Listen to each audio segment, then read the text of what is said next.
E aí, o pai disse que quando chegou lá, os caras falaram pra ele, ó, pra gente investir em você, você vai ter que fazer um pacto. Ele fez o tal do pacto. Eu não sei o que envolveu o pacto. Você teve que eliminar alguém ou fazer alguma coisa. Mas não terminou bem. O cara começou a surtar depois do pacto. O pessoal fala, tá, mas como que Deus permite que forças do mal controlem o mundo e te dê alguma coisa? Então quer dizer que eles têm poder no mundo? Tem, não é? O próprio Jesus fala isso. Jesus, o mundo jaz no maligno. Não, e Jesus... Tem uma situação que Jesus está conversando com os discípulos e ele fala assim, vamos agora, porque eis que vem o príncipe deste mundo e nada ele tem em mim. Então, cara, quando eu olhei a história dele, né, eu falei, cara, igualzinha do filme. Porque o filme, o cara que era o melhor, Sim. o cara já tava coroa e tava no alto ainda. O cara tava no hippie, não sofria lesão, tava sempre bem, fazia coisas assim inacreditáveis. Eu falei, meu irmão, será que essa parada é mais real do que eu imagino? E aí, Vilela, que entra uma das partes mais estranhas. Eu conheço uma história de uma pessoa, eu não vou poder entrar em detalhe porque a história é grotesca, eu não pedi autorização. Mas eu tive acesso em primeira mão, eu sei quem são essas pessoas, né? Conheço pessoalmente algumas. Que a história é o seguinte, eu não vou falar o esporte porque senão, para não facilitar dos caras identificarem. Isso foi uma conversa que eu tive uns 10 anos atrás. O cara chegou pra mim e disse, poxa, eu tô passando uma situação difícil.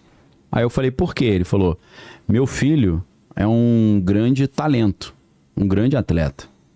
E ele recebeu uma proposta de da maior empresa que patrocina esse esporte no esporte dele, né? A empresa top. Você imagina, tipo assim, é equivalente a Nike, Sim. tá? É top. Adidas, Nike e tal. Ele foi convidado para ir para os Estados Unidos, para ser patrocinado por essa empresa e competir lá e ser treinado lá e por aí vai. E aí, o pai disse que quando chegou lá, os caras falaram pra ele, ó, pra gente investir em você, você vai ter que fazer um pacto. Eu falei, cara, aí eu fiquei pensando, meu irmão, essas histórias são reais então, cara. E aí o que aconteceu? Apesar dele, o pai ser cristão, o filho também, o filho era o sonho dele, né, cara? Aquela tentação, né, de cara, eu quero fazer sucesso.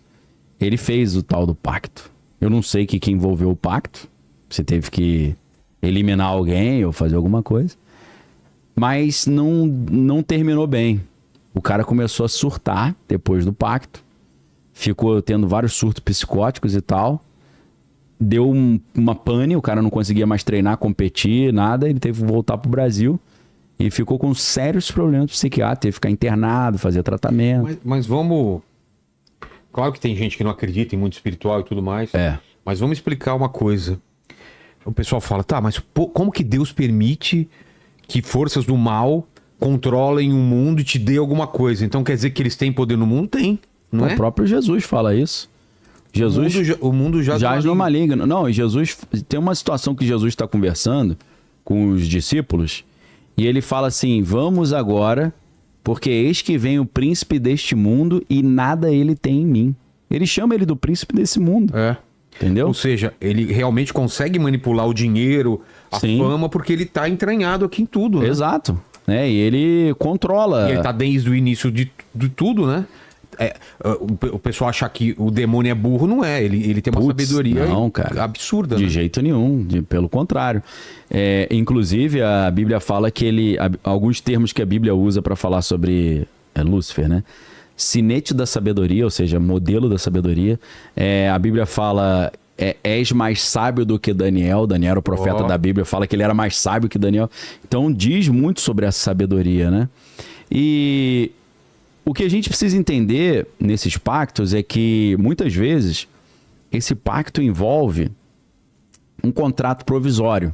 Por isso que tem aquela maldição dos 27 anos, né? Pois é. Entendeu? Porque na maldição dos 27 anos, o cara fez o pacto com 18. Vê aí pra gente todos os roqueiros que morreram aos Kurt 27. Cobain, Amy Winehouse. Amy. Tem uma galera aí, cara. O lembra mais? Jim Morrison. Jim Morrison. Jim Morrison. Jimi Hendrix. Também? Também. Jimi Hendrix parecia ser mais velho, mas tinha 27. Janis Joplin. Janis Joplin. Essa galera dessa época aí... Maldição dos 27, né? 27. E do Robert Johnson também. Robert Johnson foi o pioneiro, né? Coloca aí, Maldição do Bic Branco. É sério? Bic branco? A maioria dessas pessoas encontraram um bic branco. De isqueiro Bic. Ah, é? Branco no Você eu não bolso. sabia, não. É. Eu tô sabendo agora. Hã? Vou parar de usar isso aí. Eu já não uso mesmo. Eu também não, tá maluco? Nunca fumei não, graças a Deus. Achou? A maldição do Bic? É uma lenda urbana popularizada pela conexão de isqueiros brancos da marca Bic com a morte de músicos famosos aos 27 anos. Tá vendo? Jimi Hendrix, Janis Joplin, Jim Morrison e Kurt Cobain. Cara, é incrível, né? Ainda bem que eu já passei dos 27, né? Pois Você, Não, quando você chegar lá... Já tô livre. Maldição. Ainda bem que eu não fumo. Nem eu, graças a Coloca Deus. aí, tem maldição dos 55? Espero que não. Então, Tem não. Eu vou passar batido também. Tem não, cara. Então, E por quê? Por que 27? Porque faz mais novo e tem um prazo de validade. E por que 27, talvez? aí a gente vai ter que entrar na numerologia, porque 27 é múltiplo de 9, né? E o 18 também. Então, o 9 ele é um número que tem várias simbologias, né? Se você pega o tarô normal, tem uma. O tarô de Crowley tem outra simbologia. A numerologia cabalística vai ter um significado. A numerologia pitagórica tem outro. Mas tudo meio conversa entre eles, né? Mas uma das simbologias, inclusive porque o 666, se você 3 vezes 6, 666, 18, 8 mais 1, 9. É tudo múltiplo de 9. Então, o 9... É o 6 de ponta cabeça. Exato. O 9, ele seria ele simbolizaria um pouquinho a questão do egoísmo, né? De você se colocar em primeiro lugar, ou aquela máxima de Crowley, do Telemann, né? Faça o que você quiser, essa é a lei. Que é tipo, eu busco o meu prazer, o meu objetivo e... Tá na música do Raul Seixas. Do Raul Seixas e tal. Letrinha do Paulo Coelho, né? Pablo Conejo.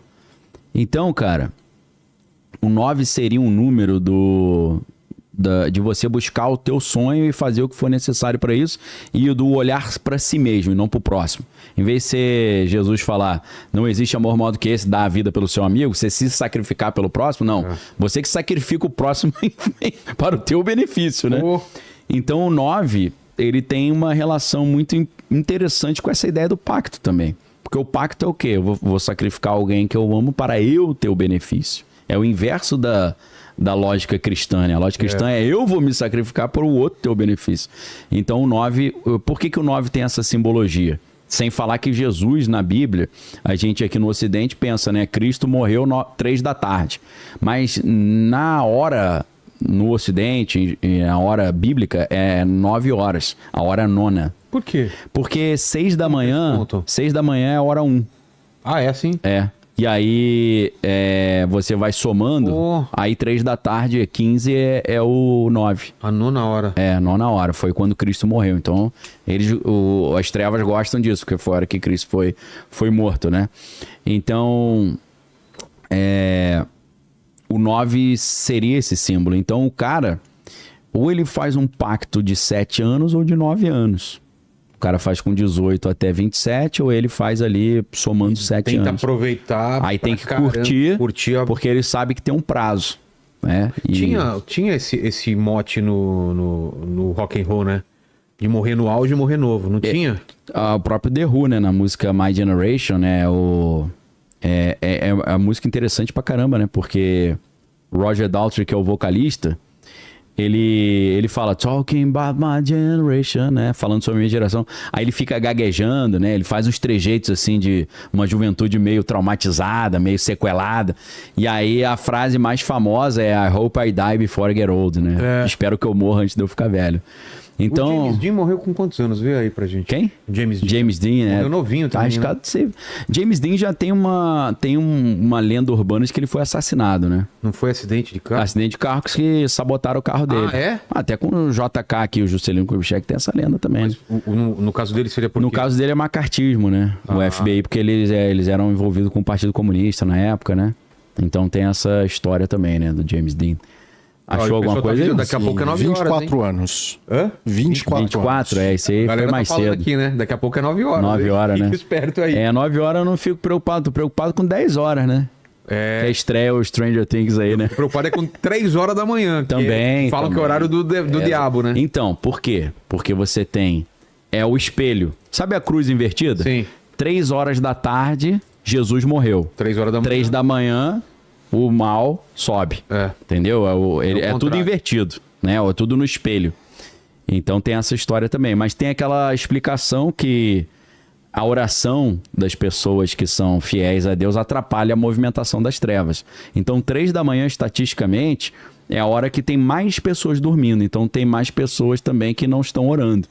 Então o nível da oração tá menor, né? Faz sentido. Mas assim, muitos rituais também desses, assim, das trevas, o ápice é 3 da manhã, né? Até por causa disso de fazer o contraponto com Cristo, né? Entendi. Começa a ficar legal meia-noite, né? E tem um ápice 3 da manhã e termina quando o sol tá subindo.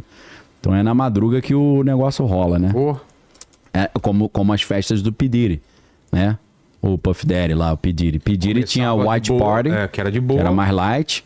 Aí depois, na madruga, tinha os Free Coffs. E aí vale... Que aí vale tudo, né? Vale o que vier. Óleo de bebê, né? De criança. E é óleozinho pra passar o rodo lá. E as histórias bizarras, escabrosas, né? E é o pacto também do silêncio, né? Tem a ver isso. Daniel Mastral fala que é porque Deus deu 9 joias para Lúcifer. Ezequiel no capítulo 28. Exato. Que papo é esse de 9 joias? Ezequiel capítulo 28, a gente tem uma figura muito interessante. Por quê? O sacerdote de Deus judaico, ele tinha um peitoril, né, um quadrado que ele usava no peito com 12 pedras preciosas. Mas era uma roupa ou uma coisa pendurada? Era tipo um cordão que pendurava um retângulo com 12 pedras preciosas. Não era na roupa não, ficava... Sei. Eu não sei se ficava costurado na roupa ou pendurado, tá? Porque a roupa é muito complexa, né?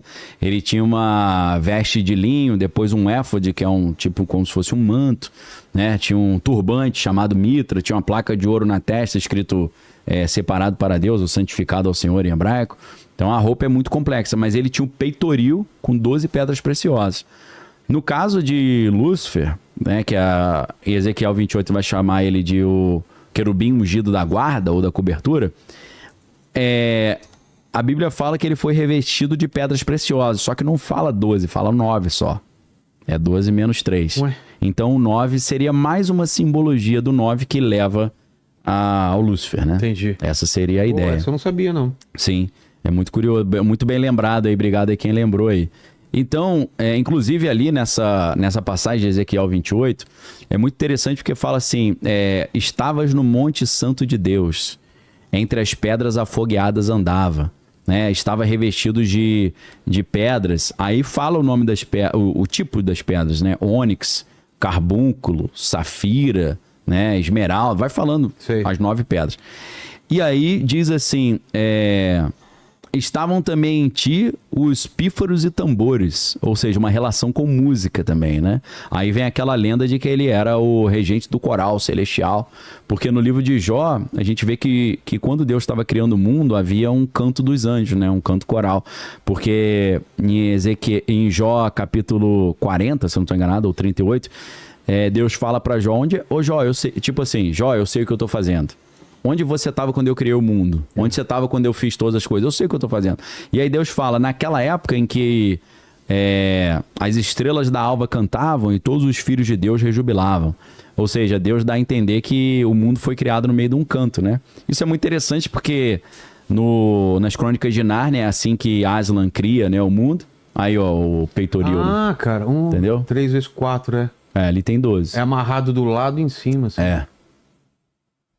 É Lúcifer. E o turbante que você fala é aquele meio aquele? É um turbante diferente? É um turbante com uma placa de ouro na frente, em cima, como se fosse uma coroa.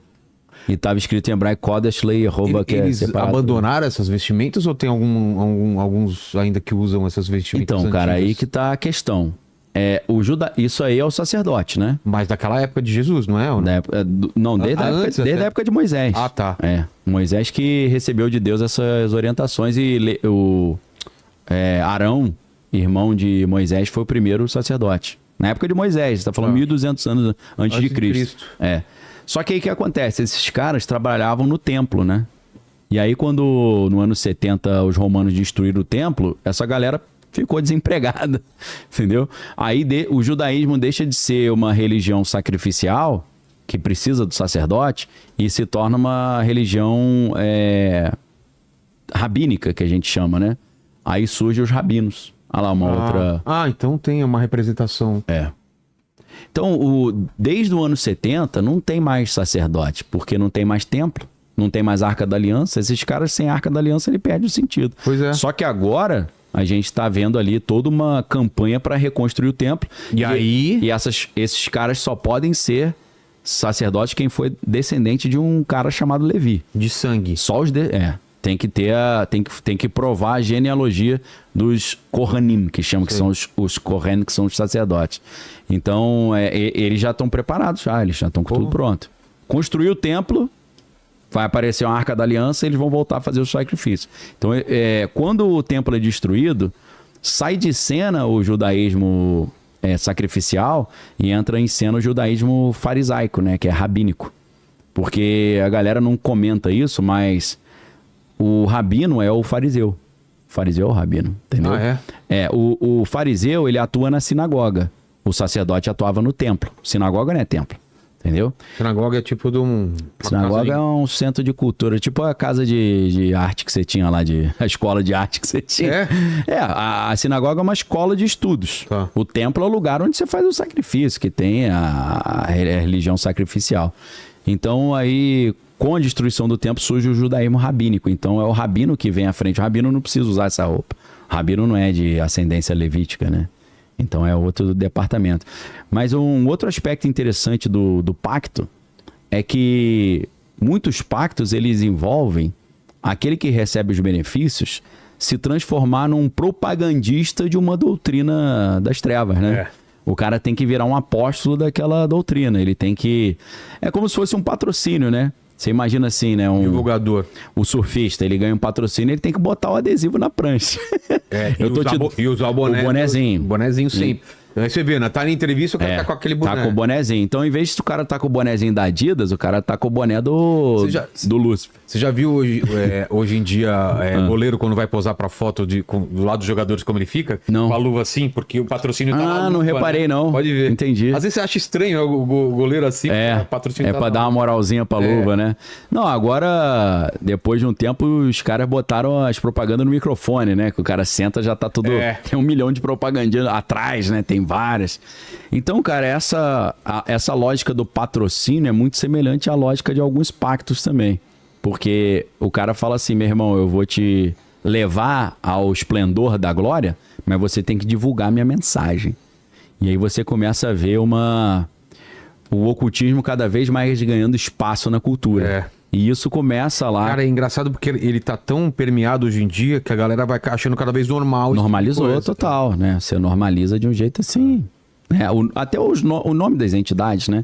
Você chega na Marvel, você tem Azazel, por exemplo. Pois é. Né? Você tem todas essas figuras. E nem todo filme ou seriado mostra a consequência do pacto depois, né? Só o ganho do pacto, né? Porque a maioria desses pactos são pactos com prazo fixo. E quando termina, o cara até, em alguns casos, ele consegue renovar o pacto. Pois é. Aquilo que o Bob Dylan tava falando, que eu tô tentando estender o prazo... É porque ele... É tipo assim, se ele parar de fazer a propaganda, ele morre. Ou definha, né? Ou definha e tipo Maradona, né? Pois é. A carreira do cara acaba.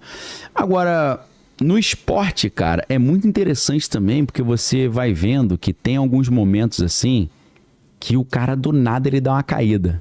Do nada. Parece que as coisas não dão mais certo. Ele não consegue mais fazer as coisas. Ou porque o pacto acabou, ou porque ele não cumpriu algum compromisso. Entendeu? Sim. Então a gente vê várias histórias assim estranhas nesse sentido, né? Que é isso?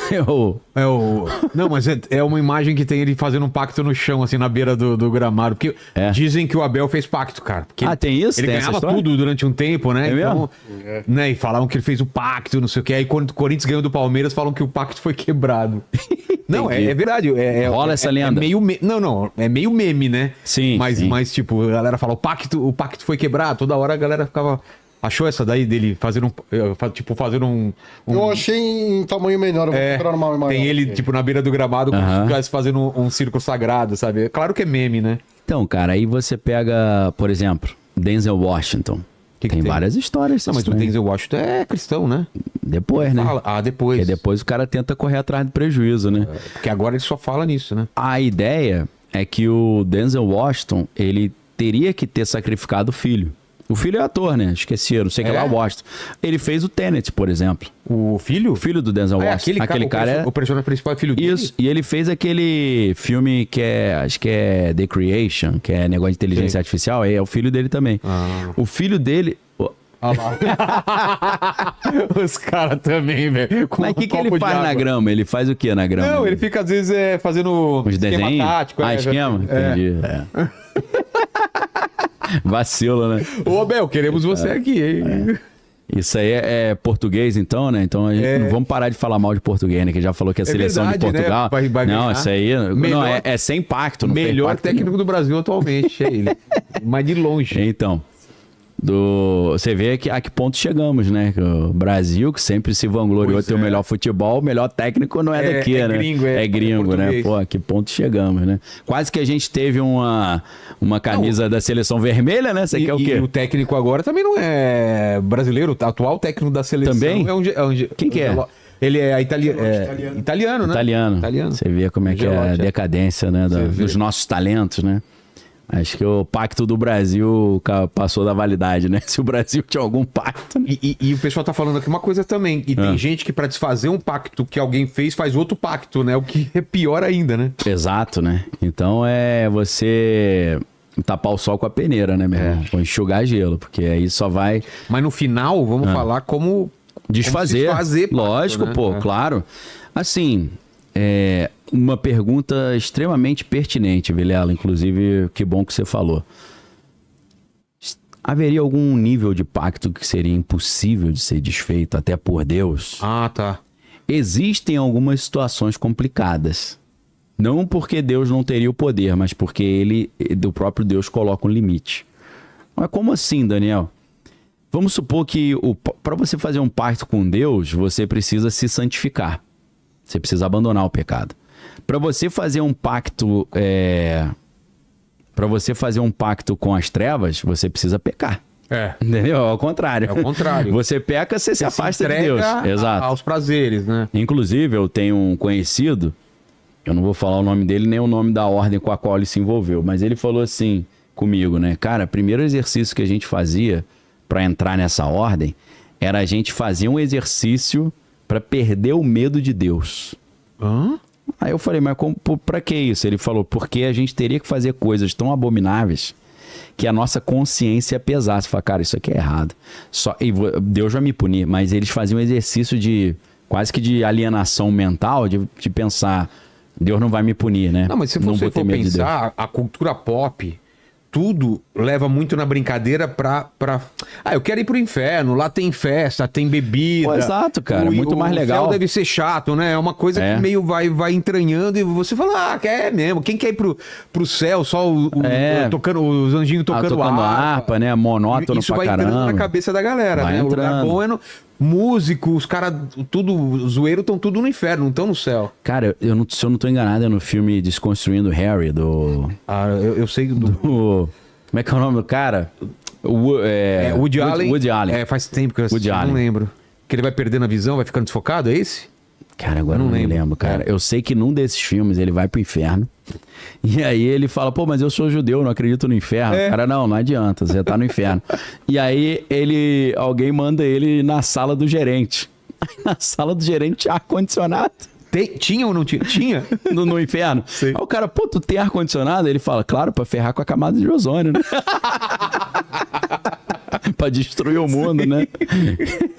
Então tem essa ideia, né? Pô, o inferno é tipo um harém, né? É claro que em algumas doutrinas ocultistas existe o céu, o inferno dos escolhidos, que seria sexo, drogas e rock and roll, e tem o inferno dos órfãos. Olha lá, o Desconstruindo. Desconstruindo Harry, cara. Eu não me lembro se é nesse. Que é sensacional, né, cara? O Woody Allen é incrível. É claro que eu, como cristão aqui, tenho que fazer uma ressalva. Tem algumas cenas meio impertinentes, né? Tem. E Desconstruindo Harry, inclusive, já começa bem bravo. Os caras estão falando do Guilherme de Pádua, né? Não cumpriu todos os rituais e acabou morrendo, né? Ele fez aquele esquema de virar crente, né? Não, eu sei, mas o assassinato diz ele que foi... Ele assumiu...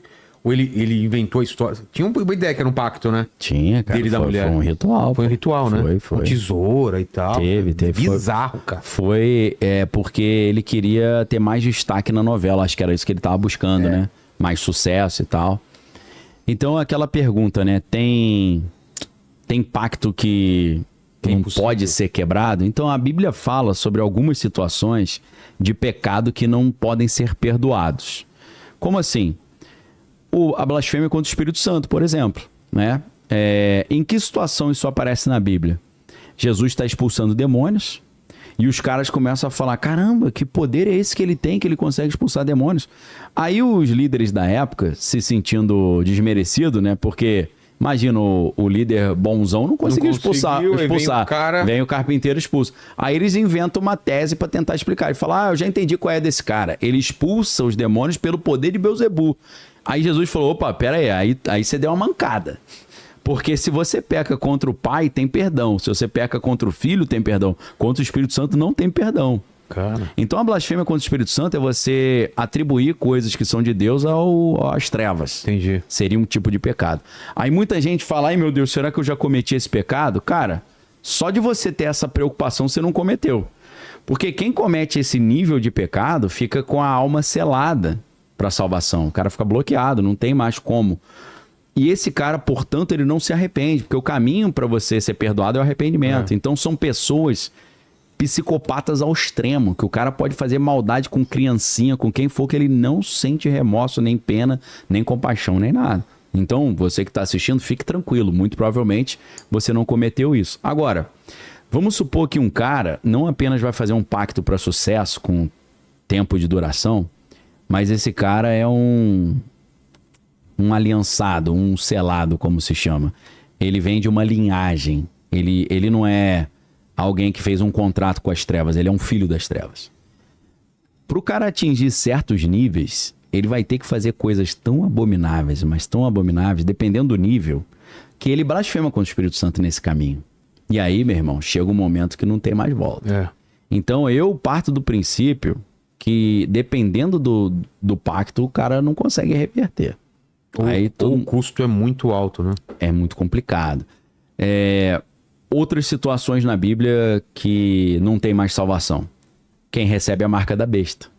A Bíblia fala que quem receber a marca da besta sem a qual ninguém vai comprar nem vender, já era mesmo. Não tem como você tirar a marca da besta ou passar um lick paper, uma borracha na marca. Recebeu, já era. Tá com a sua alma, ficou bloqueada. Outra situação, tá no livro de Hebreus, seria uma terceira hipótese de impossibilidade de arrependimento, de salvação. No livro de Hebreus tem uma passagem muito misteriosa que diz assim, aquela pessoa que entendeu profundamente os mistérios de Deus, né, mergulhou nas bênçãos do mundo vindouro, né, profundamente mergulhou no Espírito Santo de Deus e cai. Depois dessa profundidade de conhecimento das coisas de Deus, se cai, é impossível que seja renovado, porque senão estaria expondo Jesus ao escândalo. Porque o cara tava fundão com Deus, aí fez um monte de bobagens, vai falar, pô, cara, aí tu me queimou, né? Porque a Bíblia fala aí daquele por meio do qual vem o escândalo, né? O escândalo na Bíblia é uma coisa muito séria. Então, assim, tem situação que eu acho que não tem como o cara voltar, não. Inclusive, tem pessoas que se envolveram com certos grupos que parece que no dia que ele ia fazer o tipo do ritual que ia bloquear o cara para salvação, Deus atrapalhou o cara de ir, depois o cara entendeu, pô, se eu tivesse ido não teria mais volta, né? Então eu creio que existe isso. Agora, tirando esse caso, cara, é muito simples você desfazer um negócio desse. Por quê? Jesus, ele morreu na cruz por nós. E ele nos prometeu uma série de coisas. Por exemplo, quem está em Deus, nenhum mal pode alcançá-lo. A Bíblia diz que quem recebe as coisas do Senhor, entrega a vida a Jesus como seu único e exclusivo Senhor e Salvador, a Bíblia fala, nenhuma maldição há para quem está em Cristo Jesus. Porque Jesus pagou já o preço na cruz. É como se em vez de você ter que pagar indo para o inferno, Jesus já pagou. E você pode usar esse crédito, a gente pode assim dizer, né? Porque o próprio livro de Hebreus diz que Jesus De uma só vez entrou no Santo dos Santos e fez um sacrifício perfeito para que não haja mais derramamento de sangue para perdão de pecado. Então a Bíblia diz que quem é do Senhor, o maligno não lhe pode tocar. Se você sai das trevas e vai para a luz, né? A Bíblia fala muito sobre isso, sair das trevas e ir para a luz, sair das trevas e ir para a luz. Só que aí no ocultismo eles usam isso também, né? Só que é o contrário. Se é cristão, você tá nas trevas. Aí você vai para Lúcifer, você tá na luz, porque Lúcifer é o portador da luz, né? E Paulo é muito interessante quando ele fala, né? Não vos admireis que o próprio Satanás pode se transfigurar em anjo de luz. Então muitas pessoas viram anjos de luz, fizeram pactos com anjos de luz, mas na verdade estavam fazendo pacto com as trevas, né? A gente tem várias religiões, não vou citar nenhuma para não gerar polêmica, mas várias religiões começam com um cara que encontrou com um anjo. Mas aí quem te garante que aquilo era um anjo mesmo? Tem que testar, né? Porque a Bíblia fala, provai os espíritos se realmente procedem do Senhor. Por que você tem que provar? E como é que prova? Primeiro tem que provar porque a Bíblia fala que Satanás pode se transfigurar em anjo de luz, né? E tem aquela frase famosa do conhecimento popular, nem tudo que reluz é ouro, né? Vai por aí. A Bíblia fala caminhos que aos olhos dos homens são bons, mas que conduzem à perdição. Então o engano é uma das maiores habilidades das trevas. Para ele se passar por um anjo de luz é mole, é só ele momentaneamente conseguir restaurar a glória que ele teve antes com Deus, né? Então, como é que você prova o Espírito? A Bíblia diz que o Espírito que procede de Deus, ele confessa que Jesus veio em carne, andou entre nós, morreu na cruz, mas ressuscitou ao terceiro dia e está sentado à destra de Deus. Um Espírito que confessa isso, aí ele passou no teste no ISO 9001. Então, vamos supor que aparece um anjo lá em casa e o anjo fala, Daniel, você foi escolhido para criar uma nova religião, mas você precisa se ajoelhar aqui e beijar meu pezinho. Aí eu vou lá e ok, eu não tenho certeza se realmente eu tô falando com um anjo, então tem que tomar muito cuidado também, porque tem gente que faz pacto com um anjo achando que é anjo, mas não é, né? Inclusive tem na Bíblia tem algumas passagens interessantes, porque alguns dos apóstolos encontraram com anjos, né? O apóstolo Pedro e o apóstolo João, eles se prostraram diante do anjo. E o anjo falou, pode levantar que só Deus recebe adoração, eu não recebo.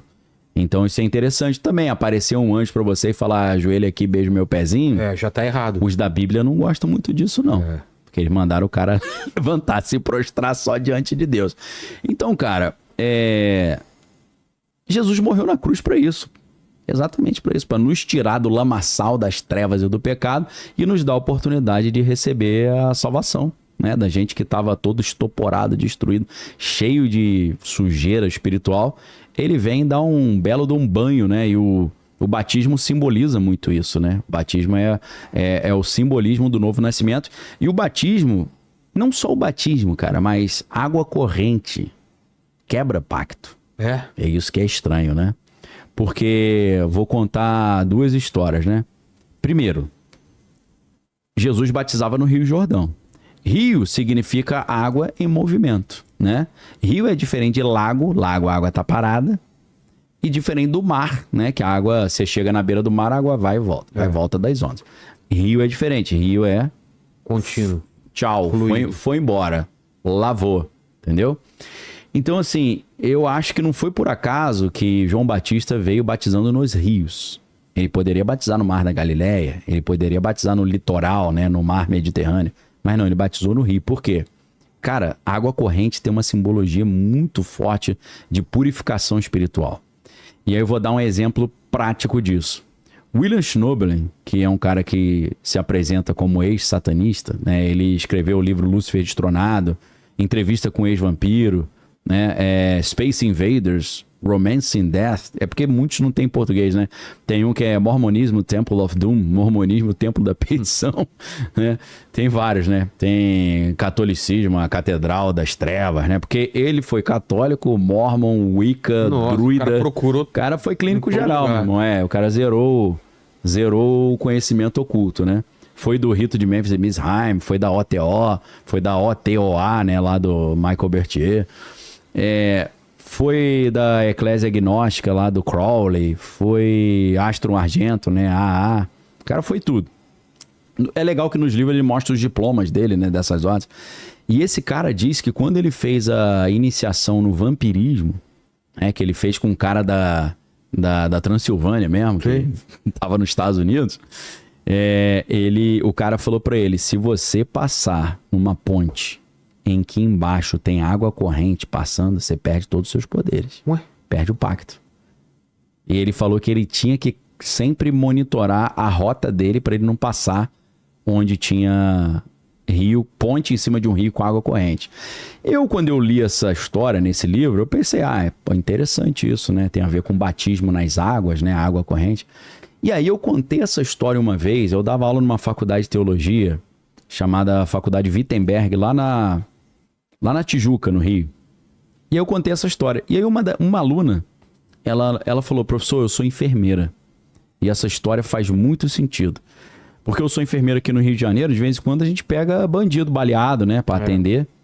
E ela atendeu um bandido que ele confessou pra ela, ele falou assim, ela tentou falar de Deus pra ele falou, não, pra mim não, Deus não pode resolver meu problema. Ela falou, mas claro que pode, por que não pode? Ele falou, não, eu tenho um pacto, eu tenho o corpo fechado, eu fiz um pacto pra eu ser imortal. E ele disse que o pacto envolvia, segundo foi instruído pra ele, você vê a diferença de um cara lá no Kentucky, nos Estados Unidos, pra um cara no Rio de Janeiro. O cara falando que o feiticeiro que fez o pacto pra ele falou que quando ele fugisse da polícia, ele tinha que tomar muito cuidado pra não passar numa ponte com água passando embaixo, senão ele ia perder o pacto do corpo fechado. Você vê como é que o mundo espiritual tem uma coerência meio interessante. São regras que não podem ser quebradas. Então, né? cara, você que tá aí cheio de vínculos com as trevas, você entregando sua vida a Jesus e mergulhando nas águas do novo nascimento, do batismo, cara, Deus vai te limpar disso aí, não tenha dúvida nenhuma. Agora, você tem que fazer aquilo que a Bíblia ensina, né? Jesus fala, quando o espírito imundo sai de um homem, ele vai para lugares áridos. Mas não encontrando repouso, ele volta, chama outros 7 espíritos piores do que ele, e o segundo estado da pessoa é pior do que o primeiro. Então, quando você é limpo do pecado, você tem que convidar o Espírito Santo para morar dentro de você e manter a santidade, né? Por isso que Jesus fala para os leprosos que ele curou, ele fala, vai e não peques mais, para que não aconteça coisa pior. Porque quando o cara serve as trevas, aí Jesus limpa o cara, e ele volta a servir as trevas, a situação dele pode ser catastrófica, porque voltam outros 7 espíritos piores que o anterior para dominar o cara, para garantir que nunca mais ele vai fazer isso de trocar de time, né? Virar a casaca. Então, servir Jesus é maravilhoso, mas é sério também. Porque quando você entrega a sua vida a Jesus, você arruma um problema com as trevas. Agora, a Bíblia é clara quando ela diz que o anjo do Senhor acampa ao redor daqueles que o temem e os livra. A Bíblia não fala o anjo do Senhor acampa ao redor de todo mundo. Ela fala acampa ao redor do que os temem e os livra. Então tem que temer ao Senhor, permanecer em santidade. Jesus fala em João 8,31, se vós permanecerdes na minha palavra, sereis verdadeiramente meus discípulos e conhecereis a verdade vos libertará, e se o Filho vos libertar, verdadeiramente sereis livres. Então essa ideia de permanecer, de continuar é fundamental. Jesus em João 15 ele fala, eu sou a videira verdadeira, meu pai é o lavrador. Todo ramo que está em mim e dá fruto, ele limpa para que dê mais fruto e vocês já estão limpos pela palavra que eu vos tenho pregado. Porém, se o ramo está conectado a mim e para de dar fruto, ele é cortado e lançado fora no fogo para ser queimado. Então, tem que continuar frutificando. É por isso que o apóstolo Paulo fala, desenvolvei a vossa salvação. Então, o pacto pode ser quebrado, a vida pode ser restaurada, mas tem que permanecer. Para você garantir que você está com o anjo do Senhor acampado ao teu redor, que você está andando com os teus guarda-costas espirituais que Deus designou aí para você. Então fica a dica para a galera. E confessar Jesus é fácil. Jesus fala, aquele confessar o meu nome diante dos homens, eu confessarei o teu nome diante do Pai. Então você tem que falar ali, idealmente em público, falar, pessoal, não me envergonhe de Cristo, tá? Porque Jesus falou, quem se envergonhar de mim, eu me envergonharei dele, então não pode ter vergonha. Paulo fala, não me envergonhe do evangelho, porque é poder de Deus para a salvação da humanidade. Então você fala, olha pessoal, eu era um cara todo errado, mas agora eu declaro na frente de vocês que eu creio que Jesus é o meu único, exclusivo Senhor e Salvador, eu entrego minha vida a Ele, e eu aproveito e já declaro que eu creio que Ele veio em carne, andou entre nós, morreu na cruz, mas ressuscitou ao terceiro dia e está sentado à destra de Deus. Então eu entrego minha vida a ti, me tira das trevas para a luz e que eu possa andar em santidade como servo e sacerdote. Então, Amém. Acabou, meu irmão. É assim que faz. Se inscreva no canal Refúgio Cortes e já deixa o like. Isso ajuda demais o canal a crescer e motiva a gente a trazer cada vez mais cortes de podcast para vocês.